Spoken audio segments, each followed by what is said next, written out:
Hey guys, it's Tally here with H3. Let's get right down to it. This month we're talking about physical fitness, and we've talked about exercise, we've talked about nutrition. Today is about sleep. Let me tell you, it is one of the most important things ever.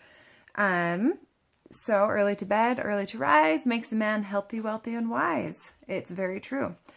We are like a software. When our computers or our phones need an update, electronics, they have to be turned off and rebooted. Our bodies need to do the same thing. We take in all this information during the day. We need to reboot. When someone tells you to, if you're making an important decision, they say sleep on it. It's one of the best things you can do to help decide.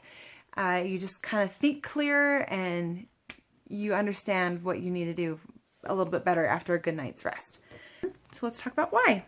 The National Institutes of Health said this: sleep plays a vital role in good health and well-being throughout your life. The way you feel while you're awake depends in part on what happens while you're sleeping. During sleep, your body is working to support healthy brain function and maintain your physical health. I know you burn quite a few calories when you have good sleep. Going through all those different sleep cycles. So let's talk about the sleep cycles. There's 5 stages. The first 4, 1, 2, 3, 4 are non-REM stages, which is REM, R-E-M, is rapid eye movement, for those who don't know. Then the 5th stage is REM, which is rapid eye movement. That's where you get that really deep sleep that's hard to wake anybody up out of. You will go through about 5 to 6 cycles in a night. And each cycle will last anywhere from 90 to 110 minutes to get through all 5 stages. Men will need at least 8 hours of sleep, and women need at least 7. Woohoo, women need less. Just kidding. It's probably because we are designed to have babies, and we lack sleep in the middle of the night. That is a big reason why people say, oh, I've got baby brain. Well, when you're not sleeping, you can't remember things very good. That's okay. Our bodies are amazing and they're designed to be able to bounce back as long as you keep taking care of yourself and try to sleep when your baby does. Anyway, let's talk about ways to fall asleep or things that'll help you to stay asleep and get your optimal rest. The optimal temperature for good optimal sleep is between 60 and 67 degrees Fahrenheit. So keep your bedroom cool. You want to make sure you have a good pillow and a mattress. My husband and I want to try the purple that a lot of people have probably heard of. If you haven't, look it up. It's great. So we're saving up for one of those. But for now, we have awesome pillows. We got pillows that are from the company My Pillow. They are designed to have little cotton balls in it that you stuff really well, and they have different sizes depending on your body type. And if you get it from the website, you can have free returns and exchanges until you figure out which size fits the best for you. So that's one that I would recommend. So some things to fall asleep and stay asleep, or if you wake up in the middle of the night, how to get back to sleep. One thing too, if you end up waking up in the middle of the night, don't dwell on the fact that you're awake. That will cause you to get anxiety. It'll make your body get worked up and you won't fall asleep. You'll stress. Something that you can do is just take big, deep breaths in and out and focus on your breathing.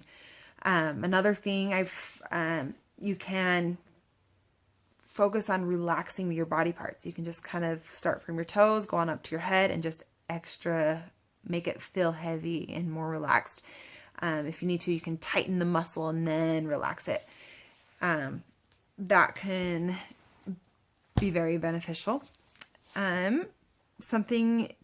that you need to do during the day with light: open up your windows, get a lot of light during the day, and then towards the night, don't have bright lights. In fact, stay away from electronics or TVs or anything with a backlight for at least 2 hours before you go to bed.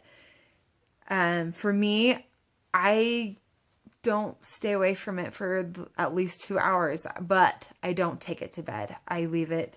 I try to focus on what I need to with my phone or emails or anything while my kids are asleep, and then I set my alarm, I set it on my nightstand, and then I'll climb into bed. And that routine has helped my body to, okay, once I'm in bed, I sleep. Don't do anything. Your bed is for two things, for sleeping and for lovemaking. Those are the only two things that beds are for. Oh, and don't drink too much right before bedtime. So stay away from light for the 2 hours before bed. Don't drink a whole lot for the 2 hours before bedtime. Exercise, it's best in the morning, but if that doesn't work out, don't try to not do it with about 2 hours before you go to bed. Kind of slow your body down.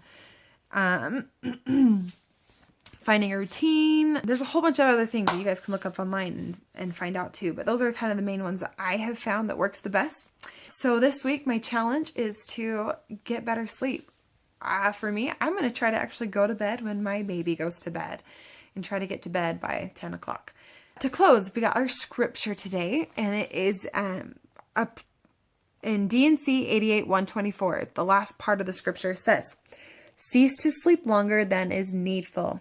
Retire to thy bed early, that ye may not be weary. Arise early, that your bodies and your minds may be invigorated."